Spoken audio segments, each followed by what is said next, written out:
Növbəti mövzumuz isə olacaq sinifin idarə edilməsi, mexanizmləri və strategiyalar. Burada bayaqkı testdə var idi ha, gözlənti, qayda, prosedur. Bax, bu haqda danışacağıq. Gözlənti nədir, qayda nədir, prosedur nədir? Həmçində burada tez-tez qarşımıza çıxan buzqıran strategiyasına da danışacağıq. Çox gözəl mövzudur və həmçinin də sinifdə müəllimlərin tətbiq edəcəyi bir mövzudur. Məsələn, bizdə gəlirik nəyə? Gözləntiyə. Gözlənti nədir? Gözlənti müəllimlər, şagirdlərin davranışına istiqamət verməkdir.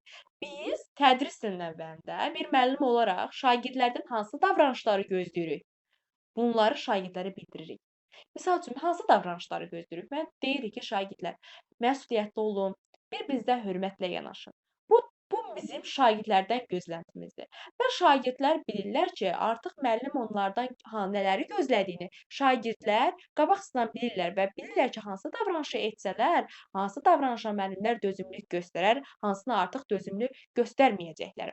Bu şagirdlər gözləntiləri biz buna görə müəyyən edirik. Şagirdlərin davranışına istiqamət verməkdən ötürü bizə lazımdır gözlənti. Yaxşı, bəs qayda nədir? Qayda nə üçün lazımdır bizə? Gözləntilərimizi qoyduq müəllimlər. Qayda isə artıq çərçivəyə salmaqdır. Qaydaya salmaqdır. Konkret çərçivə. Məsələn, qayda nədir? Qayda bizdə sinifdə nizam-intizam yaradır qaydanı qoyanda. Həmçinin də qayda qoyulanda şagird bilir ki, mən bu qaydalara yerinə yetirməsəm sonda məni nə gözləyəcək? Bunları bilirlər şagirdlər. Həmçinin də, məsələn, qaydalardan birini deyək. Danışmaq üçün əlini qaldır və icazəni gözlə. Bu bizim qaydamızdır. Uşaqlar, danışanda əlinizi qaldırırsınız və gözləyirsiniz. Bu bizim qaydamızdır. Qaydanı qoymuşuq. Və yaxud da mən qayda qoyuram ki, uşaqlar, koridorda qaçmayın. Yeriyin. Qaydadır. Və yaxud da bu qaydadır. Şagirdə qoyduğum konkret qaydalardır. Və şagird bilir ki, bu qaydanı yerinə yetirməyəndə onu sonda nə gözləyəcək? Və müəllimlər, qaydaların sayı var. Qaydaların sayını qoyanda 3 və 5 arası. Çox qoymayaq. Çünki çox qoyanda artıq şagirdlər arasında intizamsızlıq yaranacaq. Və həmçinin də qaydaları təyin eləyəndə, bunlar test sualda diqqət eləyək. Şagirdlərlə bir yerdə tərtib eləsək, daha məqsəd uyğun olar. Nəyə görə məqsəd uyğun olar? Çünki siz bu qaydaları şagirdlərlə bir yerdə tətbiq eləmisiniz və şagirdlər özü iştirak eləyib. Birbaşa özü bu qaydaların tətbiqində iştirak eləyir və o qaydaların icrasında da maraqlı olacaqlar. Aydın oldu nəyə görə şagirdlərlə bir yerdə tətbiq eləsək, nəyə görə daha effektiv olacaq? Çünki şagirdlər özləri qaydanın icrasında maraqlı olacaqlar, tətbiqində maraqlı olacaqlar. Daha sonra müəllimlər, gəlirik prosedura. Prosedur nədir? Prosedur odur ki, bax qoyduğumuz qaydadan sonra bu qaydaları qoymuşuq. İndi o qaydanın addım-addım icrası var axı, yerinə yetirməliyik axı. Prosedur var. Prosedur proseslərin ardıcıllığıdır. Gəlin buna daha aydın izahatını verək. Proseslərin ardıcıllığı. Misal üçün, davranışın idarə olunması, proseslər, prosedurlar. Bu prosedurların özünün mərhələləri var. Birinci biz prosedurları qoyandan sonra birinci onu öyrətməliyik müəllimlər. Öyrədirik. Misal üçün, prosedurumuz nə olsun? Dərsə gecikmək proseduru. Bayaq var idi ha testdə. Şagird deyir dərsə gecikir. Müəllim qapının ağzında şagirdi sual-cavaba çəkir. Niyə gecikdin? Dərs prosesi vaxt itkisi olur, dərs pozulur. Digər şagirdlər arxada başlayırlar dərsi pozmağa, səs-küy yaranır. Yəni dərs bir növ pozulur. Demək burada bizim prosedurumuz yoxdur. Qaydanı qoymamışıq və prosedurla onu tətbiq elətdirməmişik. Prosedurda nə var? Öyrət var. Birinci öyrədirik. Məsələn, mən qayda qoyuram ki, dərsə gecikməyin uşaqlar. Bu bizim qaydamızdır. Artıq mən qaydanı qoyandan sonra indi bunu müəyyən bir prosedurlarla həyata keçirməyə çalışıram. Deyirəm ki, uşaqlar, birinci olaraq qapını sakitcə döyürsünüz, içəri girirsiniz. Əgər dərsə gecikmisinizsə, artıq birinci qoyuram ki, gecikməyin, qaydamızdır. Əgər dərsə gecikmisinizsə, bu bizim prosedurumuzdur. Qapını sakitcə döyüb içəri girirsiniz. Daha sonra müəllimdən icazə istəmədən yerinizə əyləşirsiniz. Daha sonra isə fəaliyyətə qoşulursunuz. Heç kimin fikrini yayındırmadan fəaliyyətə qoşulursunuz. Və ikinci mərhələdə məşq etdi, sonra da möhkəmləndirdi. Başqa bir prosedurda nə deyə bilərəm?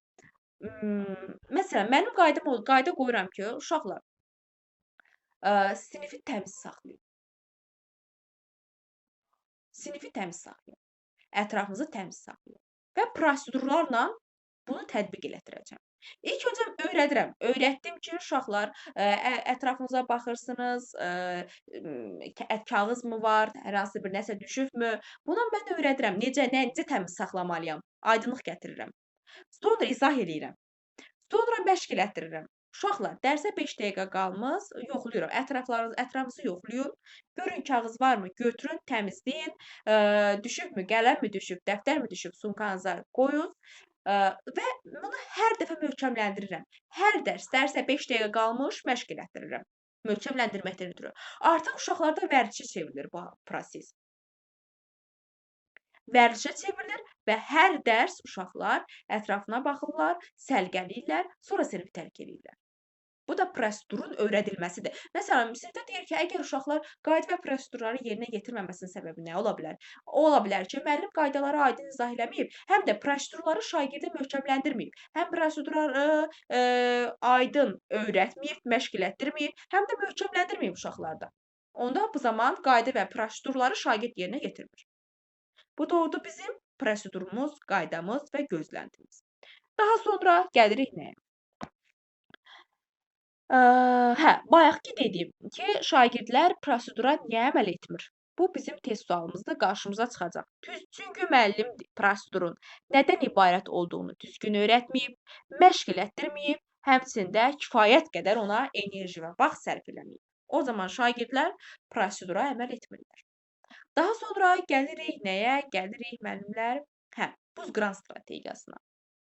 Ən çox qarşımıza çıxan testlərdən biri də buzqıran strategiyasıdır. Buzqıran strategiyası haqqında. Buzqıran strategiyası nədir müəllimlər? Buzqıran strategiyası odur ki, şagirdlərdə əməkdaşlıq münasibətini, şagirdlərdə ünsiyyət, bir-birləri ilə yaxınlıq, istilik münasibətini bərpa eləməkdir. Məsələn, gərginlik yox eləmək, şagirdlərdə utancaqlıq hissini, sinifdəki yadlıq hissini aradan qaldırmaqdır. O zaman, məsələn, sinifdə şagirdlər bir-birinə və müəllimə inamı artırır bu buzqıran strategiya. Yəni buzları qırırıq da, belə deyim. Elə adından göründüyü kimi soyuqluq münasibətini qırırıq buzqıran strategiyasında. Buzları qırırıq, sinifdə isti bir mühit yaradırıq. İsti, hamının bir-birinə isti münasibətini yaradırıq. Bunu necə eləyirik? Bunun da tətbiq üsulları var. Bunu necə edirik? Gəlin baxaq. Bunlardan biri aforizmlərdən istifadə etməkdir müəllimlər. Məsələn, aforizm odur ki, hər kəs özünə uyğun, sevdiyi bir aforizmi deyir. Sonra şagirdlər onlar içərisindən bəyənir, hansı fikri daha çox bəyənir, onu ifadə edirlər. Daha sonra nədən istifadə edə bilərik? Ən çox, məsələn, burada müəllimlər, TOR strategiyası daha çox geniş yayılıbdır. Məsələn, digər üsullar var. Keçmişini, indini, gələcəyini təsvir et strategiyası var. Bu nədir? Məsələn, hər bir sözlə keçmişimizi ifadə edən söz deyəcəyik. Bir sözlə indiki hal-hazırdakı vəziyyətimizi, bir sözlə də gələcəklə bağlı planımızı. Misal üçün, 3 dənə söz deyirəm. Hansı söz olsun? Dəcəl, çalışqan, həkim. Yəni, mən keçmişdə dəcəl olmuşam, indiki çalışqanam. İndi çalışqanam, gələcəkdə həkim olmaq istəyirəm. Bu bizim şagirdlərlə bağlı, şagirdlərin mənim haqqında bir fikir formalaşdırır. Mənim keçmişim haqqında, mənim indiki haqqında və mənim gələcəyim haqqında, gələcəkdəki planlarım haqqında fikir formalaşdırır. Yəni, məni tanıyırlar da. Yəni, bu buzqıran strategiyasındakı bunların hər biri, tətbiqlərin hər biri bizə onun üçün lazımdır ki, şagirdlər bizim haqqında, mənim haqqında məlumatlı olsun.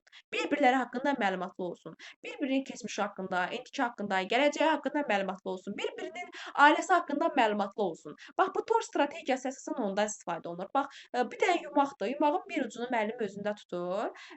Birinci özü haqqında məlumat verir. Sonra, məsələn, yumağın birini şagirdə verir. Şagird ortaq xüsusiyyətlərini bir-birinə deyirlər. Məsəl üçün, uşaqın biri deyir ki, biz ailədə mənim bir bacım, bir qardaşım var. Digər şagird deyir ki, bizdə də bir bacı, bir qardaş var. Yumağın bir ucunu verir digər şagirdə. İndi şagird özü haqqında həmin şagird başqa bir məlumat verir. Deyir ki, biz ailədə tutaq ki, 5 nəfərik. Uşağın biri deyir ki, biz ailədə 5 nəfərik. Yumağın birini digər uşağı ötürür və beləcə tor yaranır. sinifdə. Yəni və həmçinin də sinifdə şagirdlər bir-biri haqqında məlumatlı olur. Həm ailəsi haqqında, həm ailə üzvləri haqqında, həm özü haqqında, həm gələcəyi haqqında, həm keçmişi haqqında məlumatlı olur bu buzqıran strategiyasından. Və bu da bizim oldu buzqıran strategiyamız. Buzları qırırıq, isti münasibət yaradırıq, bir-birimiz haqqında şagirdlər bir-biri haqqında ətraflı məlumata sahib olur. Bu qədər müəllimlər mövzumuz. Ümumiləşdirmə apardıq. Gözləntimiz odur ki, şagird tədris ilinin əvvəlində şagirdlərin davranışlarının idarə olunması ilə bağlı biz şagirddən nə gözləyirik? Budur. Qayda odur ki, konkret çərçivəyə salırıq, qaydalarımızı qoyuruq, şagirdlərdən ondan riayət etməsini gözləyirik və qaydaların sayı çox olmamalıdır. Qaydalar şagirdlərlə bir yerdə tətbiq olunsa daha effektiv olar. Sonra prosedur odur ki, müəyyən işin ardıcıllığıdır, prosesin ardıcıllığıdır, yerinə yetirmə. Yerinə yetirilir artıq. Məsəl üçün qaydaları qoyduq, artıq onu yerinə yetiririk və bu prosedurda yerinə yetirməkdən ötrü ilk öncə öyrədirik, sonra məşq elətdiririk, daha sonra da möhkəmləndiririk. Bu da ümumi məlumatdır. Bir də buzqıran strategiyası odur ki, sinifdə isti münasibət yaradırıq, şagirdlərdə buzları qırırıq, şagirdlər bir-biri haqqında məlumatlı olur, artıq sinifdə utancaq, çəkincək uşaq qalmır, qıraqda digər şagirdlərdən kənarda olan şagird qalmır, hamı bir-biri ilə ünsiyyətdə olur, əməkdaşlıq münasibətində olur, bir-birlərini tanıyırlar və isti bir münasibət yaradırıq buzqıran strategiyasından. Bu qədər müəllimlər, ümumi də anlayış verdim. Ümid edirəm